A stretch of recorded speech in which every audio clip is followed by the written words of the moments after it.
Hello students, welcome back in my YouTube channel.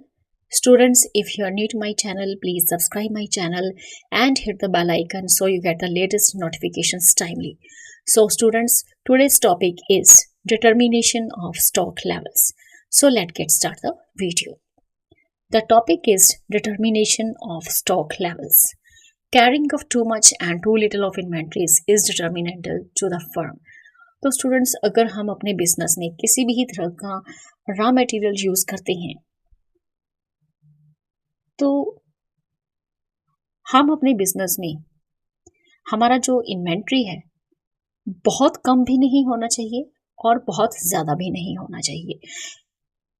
ये दोनों ही हमारे बिजनेस के लिए नुकसानदायक होते हैं। अगर बिजनेस में रॉ मटेरियल का स्टॉक कम है या बहुत ज़्यादा है तो डेफिनेटली ये कहीं ना कहीं हमारे बिजनेस को अफेक्ट करते हैं। अगर हमारे बिजनेस में इन्वेंट्री लेवल, रॉ मटेरियल जो भी हम यूज़ कर रहे हैं अपने बिजनेस में, अगर उसका क्वांटिटी जो है बहुत कम है तो हो सकता है जब हम प्रोडक्शन कर रहे हो तो बार बार हमारा जो स्टॉक है वो जल्दी ख़त्म हो जाता है और फिर से अगर हम ऑर्डर प्लेस करते हैं उसके लिए हमें हैवी ऑर्डर कॉस्ट पे करनी पड़ती है, मीन्स ज़्यादा पैसा लगाना पड़ता है। सिमिलरली अगर हमारे बिजनेस में रॉ मटेरियल की जो मात्रा है वो बहुत ज़्यादा हम अपने गोडाउन में खरीद के रख लेते हैं तो क्या होता है कि इसमें हमारा जो बिजनेस कैपिटल है वो ज़्यादा टाई अप हो जाता है, बंध जाता है। मीन्स उस कैपिटल को हम कहीं और यूज़ नहीं कर सकते क्योंकि उस कैपिटल से तो हम पहले ही रॉ मटेरियल परचेज कर चुके हैं। तो इसलिए N efficient inventory management requires that firm should maintain an optimum level of inventory where inventory costs are the minimum and at the same time there is no stock outs. तो इस तरह से एक एफिशिएंट इन्वेंट्री मैनेजमेंट जो होता है वो क्या रिक्वायर करता है, उसकी क्या कंडीशंस हैं कि किसी भी बिजनेस में इन्वेंट्री लेवल जो होता है वो ऑप्टिमम होना चाहिए, ना ही बहुत ज़्यादा हो और ना ही बहुत कम हो। मीन्स इन्वेंट्री कॉस्ट कम से कम हो और एक ही टाइम पे हमारा जो स्टॉक है वो ख़त्म भी ना हो। तो इस तरह से एक एफिशिएंट इन्वेंट्री मैनेजमेंट हमें फॉलो करना चाहिए।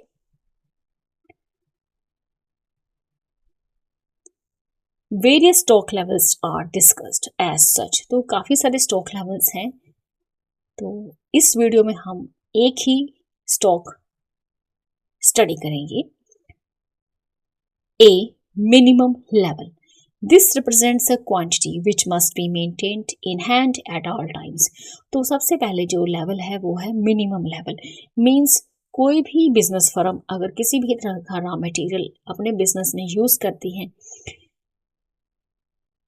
तो मिनिमम लेवल रिप्रेजेंट करता है एक ऐसी क्वांटिटी को जो कि हर समय बिजनेस में अवेलेबल होनी चाहिए। मीन्स उस मात्रा से कम स्टॉक नहीं होना चाहिए। मिनिमम लेवल जो फिक्स किया है उससे कम बिल्कुल भी रॉ मटेरियल नहीं होना चाहिए। मीन्स एक पर्टिकुलर मात्रा हर वक्त हमारे बिजनेस में अवेलेबल होनी चाहिए रॉ मटेरियल की। If stocks are less than the minimum level then the work will stop due to shortage of materials.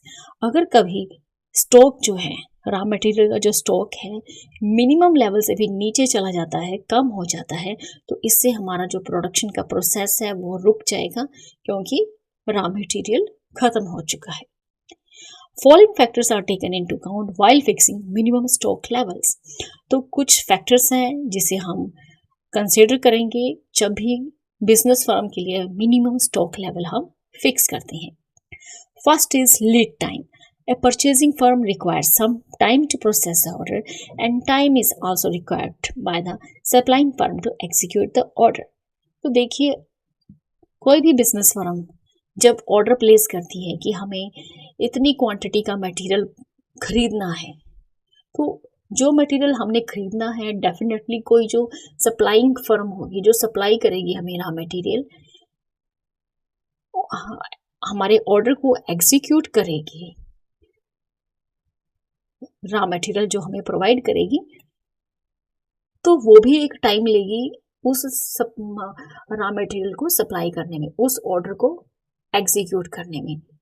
यहाँ पर एक परचेजिंग फर्म भी टाइम लेगी ऑर्डर प्लेस करने में कि किस सप्लाइंग फर्म को हम ऑर्डर देंगे।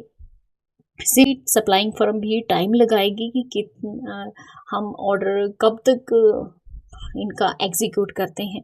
तो दोनों ही फर्म्स, चाहे परचेजिंग फर्म है चाहे सप्लाइंग फर्म है, अपना अपना टाइम लेंगे वो ऑर्डर को प्लेस करने में एंड एग्जीक्यूट करने में। तो ये जो टाइम लगता है ऑर्डर प्रोसेस करने में एंड ऑर्डर को एग्जीक्यूट करने में, इसी टाइम को हम कहते हैं लीड टाइम।